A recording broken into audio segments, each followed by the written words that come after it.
Missions Pulse. Know God's heart, join His mission. You see the need for sticking power or grit, right, on the mission field. Right.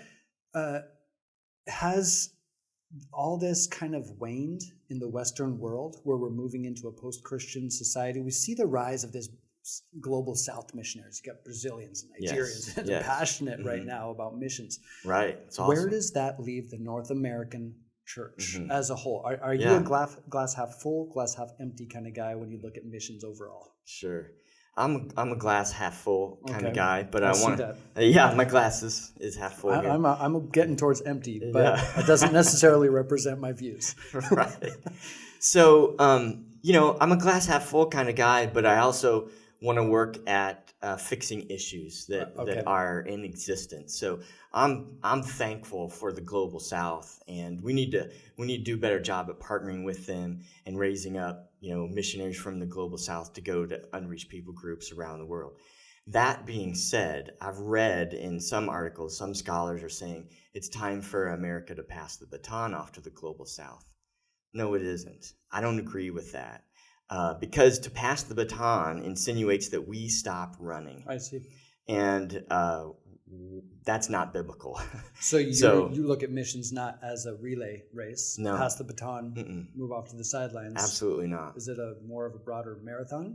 Most definitely, it is. And though the numbers of long-term missionaries being sent from the U.S. are in decline, we're saying this needs to stop, and we need to raise the bar in mission sending from the North American context as well, which is why we provide all these resources for pastors and those that are concerned about missions mobilization. And so we want to see an increase in the number of long-term missionaries from all over the world. Yes. But especially from the North American context. That's where we live. That's all of our resources are in English right now. And so that's kind of your target demographic. Yeah, where our target is. And there are, over 1,000 different mission agencies in the US and Canada. And from the experts, from what we're hearing, there are few missions mobilization resources. And so we just want to be, I don't care if we're the hub or not, but we just want to be a center that we can say, listen, the numbers of long-term missionaries being sent from the U.S. are declining. Let's do something about that. Yeah. Okay. You say all this, and I'm on board with it. Okay. I want to see more missionaries sent from my home country. I've been living overseas for 23 years now.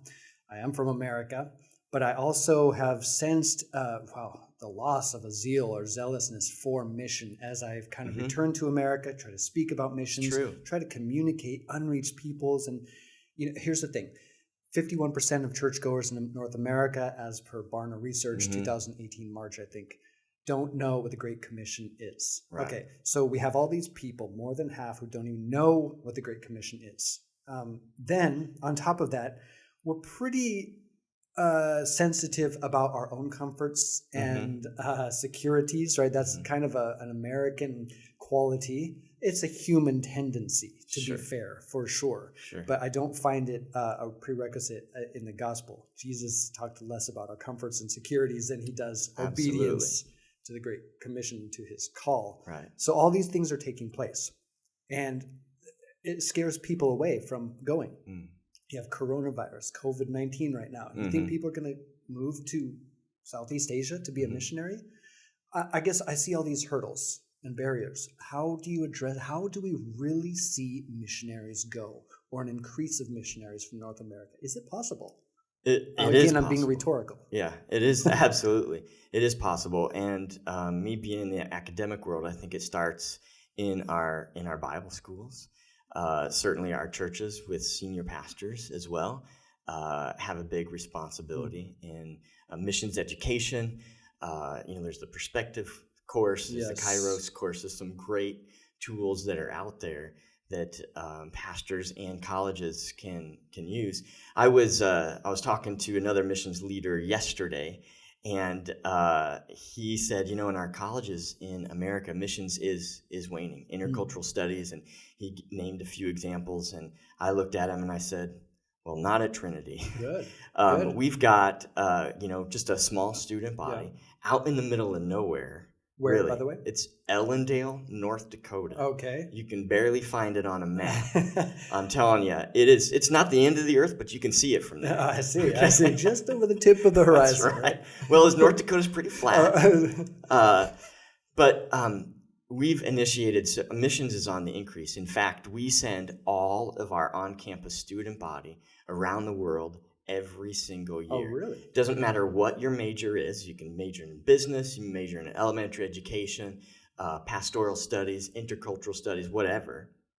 We close down our school the week before spring break. Yeah. So this isn't even a spring break trip. I see. This is the week before spring break. We stop classes and we say, okay, time to put everything that you've learned so far into practice. Wow, and cool.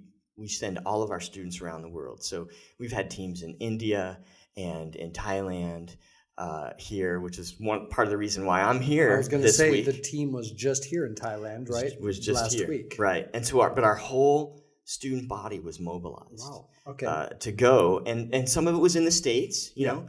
Some of it was regional because all of our students fundraised in addition to the expensive tuition. So this is on top of tuition. This is on top. This is the kind of caliber of students that we attract. You don't come to Trinity because of the mall or because of the sports teams. Okay. You know, we're training hardcore missionaries who are already used to being out in the middle of nowhere. Yeah. And these students are amazing. They raise thousands of dollars above and beyond their tuition to take these trips that we send our students on every single year all around the world. And some, they don't want to fundraise or can't, or they have health issues. And so we offer free local, regional day trips for them to minister in contexts that are near our school in the Dakotas there. So, well, that's what I like about what you're talking. First of all, this is, can I say, an anomaly?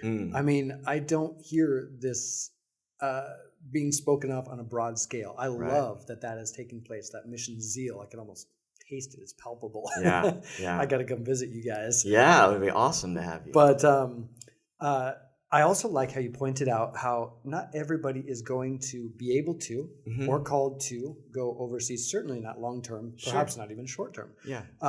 Although there is something that shifts in your mindset when you experience the bigger, broader world. Absolutely. Man, your worldview kind of changes. Missions Pulse. Know God's heart, join His mission. This podcast is powered by Within Reach Global. Subscribe, watch, and listen on YouTube today. Visit missionspulse.com.